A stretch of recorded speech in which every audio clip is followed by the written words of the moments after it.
Halo semuanya, selamat datang kembali di channel ini. Admin harap kalian semua dalam keadaan baik-baik saja ya. Oke, tepat awal Juli 2021 kemarin, film pertama dari trilogi film Mobile Suit Gundam Headway secara resmi telah dirilis di Indonesia melalui layanan streaming Netflix. Dari film pertama ini banyak hal yang menjadi perhatian admin buat dibahas. Apalagi film satu ini termasuk dalam penantian panjang bagi para fans Gundam, termasuk juga admin, yang sebelum-sebelumnya hanya bisa kita lihat gambaran ceritanya secara sekilas dari game ataupun novelnya, terkhusus seperti Mobile Suit-nya yaitu si Gundam ataupun Penelope. Maka dari itu bisa dibilang dengan adanya adaptasi film Mobile Suit Gundam Headway ini diharapkan mampu memperjelas cerita sebenarnya dari Mobile Suit Gundam Headway yang sebelumnya hanya bisa kita lihat atau baca dari game ataupun novelnya. Oleh karena itu di video kali ini admin akan bahas beberapa hal yang menarik dan perlu untuk dibahas dalam film pertama Mobile Suit Gundam Headway. Tapi sebelum itu admin mau ingetin dulu nih buat kalian yang sama sekali belum nonton filmnya untuk nonton terlebih dahulu ya. Karena di pembahasan kali ini secara tidak langsung bisa jadi admin akan memberikan spoiler buat kalian. Jadi nonton dulu aja ya. Oke, film Mobile Suit Gundam Headway merupakan film kelanjutan dari film Mobile Suit Gundam Charge Counter Attack yang mana berlatar waktu 12 tahun setelah kejadian Axis Shock. Film Mobile Suit Gundam Headway akan berfokus pada tokoh Headway Noah yang merupakan anak dari Break Noah dalam usahanya memimpin sebuah organisasi anti-federasi bernama MAFTI untuk sebuah misi di bumi. MAFTI sendiri yang merupakan organisasi anti-federasi diakui dunia sebagai sebuah organisasi teroris yang bergerak secara rahasia. Namun di luar dari anggapan dunia mengenai MAFTI sebagai organisasi teroris, tujuan didirikannya MAFTI sendiri memiliki maksud yang baik. MAFTI didirikan dengan tujuan untuk memperjuangkan hak-hak manusia terhadap kebijakan pemerintah federasi yang semena-mena, terkhusus kebijakan yang diskriminan terhadap orang-orang spasmoid atau orang-orang yang menetap di koloni. Bumi seolah-olah milik federasi semata dengan petinggi-petingginya yang egois di dalamnya, apalagi mereka juga mendirikan unit Manhunter untuk mendeportasi orang-orang ilegal yang tinggal di bumi. Dari situlah tujuan organisasi MAFTI didirikan meskipun dinilai dunia sebagai organisasi teroris karena berani melawan federasi sebagai kekuatan tertinggi di dunia. Kalau kita flashback ke series Gundam sebelumnya, MAFTI ini persis banget kayak Anti-Earth Union Group ataupun Zeon, namun dengan tujuan yang berbeda serta bisa dibilang bersifat ilegal. Di sini MAFTI dipimpin oleh seorang Headway Noah dalam melancarkan misinya. Selama menjalankan misinya, Headway menyamarkan dirinya sebagai MAFTI Navy Erin, yang selama di filmnya sambil menjalankan misinya Headway menyembunyikan identitasnya tersebut. Oke, kita balik ke filmnya. Film pertama dari trilogi Mobile Suit Gundam Headway ini akan fokus bercerita kepada pengenalan beberapa karakter, terkhusus sang tokoh utama yaitu Headway Noah atau MAFTI Navy Erin terhadap misinya di bumi bersama MAFTI. Di sini kita diperkenalkan beberapa tokoh baru seperti Kenneth Slack yang merupakan seorang kapten dari sebuah unit khusus EFSF atau Earth Federation Space Force yang ditugaskan dalam memimpin sebuah misi penumpasan organisasi MAFTI yang dipimpin Headway. Unit ini bernama Unit Di sini posisi Kenneth menggantikan posisi Kimberly Hyman yang sebelumnya memimpin unit ini. Unit ini mengambil pos baru di pangkalan udara di bumi, tepatnya di sebuah kota bernama Davao. Di kehidupan nyata, Davao sendiri merupakan sebuah kota kecil di Filipina. Tokoh lainnya ada juga Gigi Andalusia. Gigi Andalusia diperkenalkan pertama kali di scene awal pembukaan di mana pada saat itu ia sedang berada satu pesawat dengan Headway dan Kenneth Slack di satu penerbangan yang sama di sebuah pesawat khusus federasi bernama Hausen dengan nomor penerbangan Flight 356 yang akan menuju ke bumi. Penerbangan tersebut berisikan juga tokoh-tokoh penting Menteri Kabinet Federasi yang akan mengadakan pertemuan penting di bumi. Di sini Gigi Andalusia digambarkan sebagai seorang wanita muda cantik namun misterius dengan sikapnya yang asal bicara dan tidak dewasa. Gigi juga memiliki kemampuan bicara yang on the point dengan intuisi kata yang baik. Disebutkan juga usia dari Gigi ialah 19 tahun. Diceritakan Gigi Andalusia merupakan kekasih dari seorang pemilik perusahaan asuransi besar bernama Count Wooden. BTW, Count ini umurnya udah tua ya. Umurnya itu sekitar 80-an tahun. Maka dari itu di filmnya, Gigi sempat disinggung memiliki hubungan yang tidak pantas dengan pria tua padahal umurnya masih 19 tahun. Namun karena hubungannya tersebut, Gigi dapat menaiki pesawat Hausen yang tidak sembarang orang dapat menaikinya. Di sini Gigi juga menjadi love interest bagi Headway Noah karena baginya terdapat kemiripan sikap Gigi dengan Quest Paraya yang merupakan cinta pertama bagi Headway Noah yang sebelumnya diceritakan dalam film Mobile Suit Gundam Charge Counter Attack. Memang sih kalau diperhatikan Gigi sama Quest ini 11-12 sikapnya. Sikapnya yang nggak dewasa serta ngomongnya yang asal jeplak aja membuat kedua tokoh ini memiliki kesamaan. Namun kehadiran Gigi di tengah Headway justru ibarat pisau bermata dua. Di satu sisi Gigi dapat dapat membawa masalah bagi Hathaway dalam menyembunyikan identitasnya sebagai Mufti. Namun di lain sisi, Gigi juga membawa warna baru bagi Hathaway karena kemiripannya dengan Quest. Bisa dibilang di sini Hathaway merasakan dilema antara dia harus tetap menjalankan misinya sebagai Mufti atau harus menyelamatkan Gigi dari kehancuran yang dibuat Hathaway karena misinya. Apalagi di sini Gigi juga dekat dengan Kenneth Slack yang merupakan pemimpin dari tim khusus pencari Mufti. Nah, di luar dari tokoh-tokoh tersebut diperkenalkan juga orang-orang di balik Mufti yang merupakan rekan-rekan seperjuangan Hathaway dalam menjalankan misinya. Ada Gauman Nobil yang pertama kali diperkenalkan sedang melancarkan sebuah serangan pengalih di Davao dengan mobil suit khusus Mufti bernama Messer dengan tujuan agar pemerintah federasi tidak mencurigai keberadaan Hathaway yang merupakan anggota Mufti di Davao. Selain Gauman, ada juga tokoh-tokoh lain Mufti lainnya seperti Emeralda Zubin, Irama Sam, Raymond Ken, Mihesa Hens, serta tokoh-tokoh lainnya yang tergabung dalam pergerakan Mufti ini.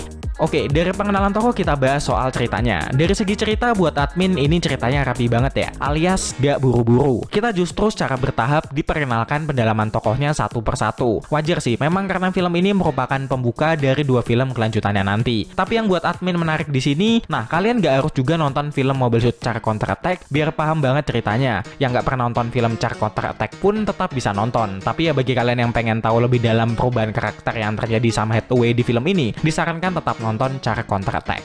Nah, di sini admin juga fokus sama kualitas animasi yang nggak main-main. Detail-detailnya itu benar-benar diperhatikan. Ya bisa dibilang film satu ini terdapat peningkatan kualitas animasi dibandingkan film-film layar lebar Gundam sebelumnya. Di sini admin notice ke penggambaran latar tempatnya, contohnya aja kayak airnya, terus penggambaran suasananya itu berasa kayak benar-benar asli gitu. Dan satu lagi, di beberapa scene digunakan juga efek CGI untuk menambah kesan realistisnya. Terutama efek CGI yang digunakan untuk momen-momen pertempuran antara si Gundam dan Penelope di akhir-akhir cerita. Nah, pokoknya secara keseluruhan buat jalan cerita dan kualitas gambarnya, Mobile Suit Gundam Hathaway dapat dibilang yang terbaik lah pokoknya. Oh ya, selain kualitas animasi serta ceritanya, hal lain yang buat admin fokus ialah original soundtrack yang diisi oleh Hiroyuki Sawano. Emang nih orang kalau buat soundtrack apapun nggak pernah jelek ya. Di sini admin seneng banget sama opening di awalnya yang judulnya Mobius, apalagi ditambah visualisasinya. Keren parah pokoknya. Hiroyuki ini memang nggak pernah salah ya ngisi soundtrack setiap film animasi Gundam. Bisa dibilang setiap soundtrack Gundam yang diisinya pasti bagus. Kayak di Gundam Naratif sama Gundam Unicron. Gak ada yang jelek pokoknya. Oke, lanjut lagi. Di film ini juga terdapat beberapa hal-hal menarik buat admin bahas, yang di filmnya mungkin tidak dijelaskan secara langsung mengenai maksud dari ini dan itu. Oke, yang pertama kita mulai dulu dari pembahasan mengenai Mufti palsu yang membajak pesawat penerbangan Hathaway di scene pembuka. Scene pembuka ini BTW menurut admin epic banget ya. Ingatin admin sama scene film The Dark Knight yang mana memperlihatkan band yang melakukan pembajakan pesawat persis sama seperti di film ini. Nah, di scene pembuka ini kita ditunjukkan segerombolan kelompok teroris yang menyebut dirinya sebagai Mufti padahal sebenarnya bukan, sedang melakukan aksi pembajakan pesawat Hauzen. Pesawat Hauzen sendiri berisikan menteri-menteri kabinet pemerintah federasi, beserta juga orang-orang yang memiliki privilege khusus di dalamnya. Hathaway juga ikut dalam penerbangan tersebut, yang nantinya Hathaway sendirilah yang berhasil menggagalkan aksi pembajakan organisasi Mufti palsu tersebut. Nah, setelah berhasil digagalkan oleh Hathaway, baru terungkap bahwa mereka sebenarnya bukanlah Mufti asli, melainkan sebuah kelompok teroris yang berasal dari sebuah daerah di Australia bernama Owen Bailey. Di sini mereka mengatasnamakan Mufti sebagai identitas mereka untuk melancarkan aksi teroris mereka. Di akhir cerita, Owen Bailey disebutkan menjadi tujuan organisasi Mufti berikutnya untuk memperoleh informasi mengenai pertemuan yang diadakan oleh federasi. Diceritakan bahwa federasi akan melakukan sebuah pertemuan besar yang membahas sekaligus juga meloloskan sebuah rancangan undang-undang mengenai privatisasi bumi. Jadi undang-undang ini akan membebaskan orang-orang dengan kekuasaan besar untuk menguasai bumi seakan-akan bumi itu adalah miliknya pribadi. Hal ini tentu akan sangat berbahaya. Bumi bukan lagi milik seluruh umat manusia, namun menjadi milik orang-orang tertentu dengan segala macam kekuasaannya. Maka dari itu di sini Hathaway hadir bersama organisasi Mufti-nya untuk menggagalkan undang-undang tersebut. Nah, hal menarik selanjutnya buat admin ialah tokoh Gigi Andalusia. Bukan karena penggambaran karakter yang ditunjukkan oleh Gigi di filmnya, melainkan latar belakang dari kehidupan Gigi itu sendiri. Seperti yang sudah admin sebutkan tadi bahwa Gigi ini merupakan kekasih dari seorang pengusaha besar bernama Kaun. Kaun sendiri diceritakan sebagai seorang pria tua yang merupakan pemilik perusahaan asuransi besar bernama Cardias Insurance Company. BTW usia dari Kon sendiri ini disebutkan berusia sekitar 80-an, yang artinya beda jauh banget sama Gigi, padahal umur dari Gigi sendiri 19 tahun. Tapi disebutkan bahwa Gigi ini adalah kekasih dari Kon.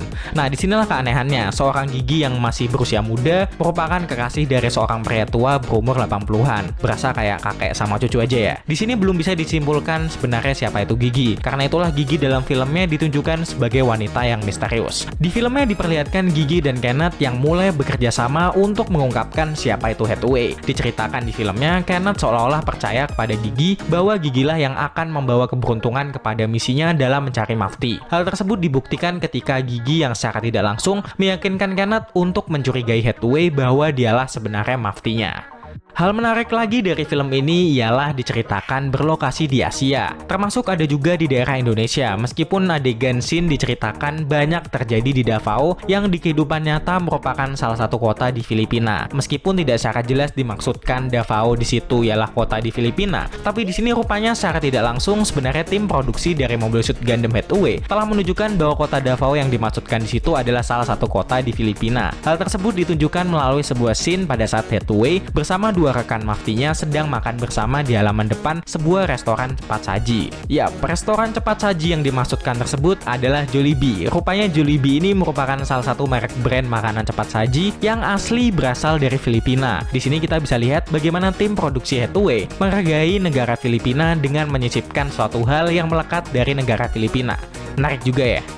Untuk lokasi di Indonesia, di sini terdapat 3 lokasi yang disebutkan, yaitu Pulau Makian, Pulau Tidore, serta Pulau Halmahera. Ketiga pulau tersebut merupakan nama-nama pulau yang terletak di Indonesia, tepatnya di Provinsi Maluku Utara. Kerennya lagi, scene dari pulau-pulau Indonesia tersebut ditunjukkan pada saat adegan puncak pada saat pertempuran si Gundam dengan Penelope. Jadi harus bangga nih kita sebagai rakyat Indonesia, terutama yang berasal dari daerah Maluku. Kekayaan alam Indonesia bisa menjadi bagian dari film animasi sekelas Mobile Suit Gundam Hathaway.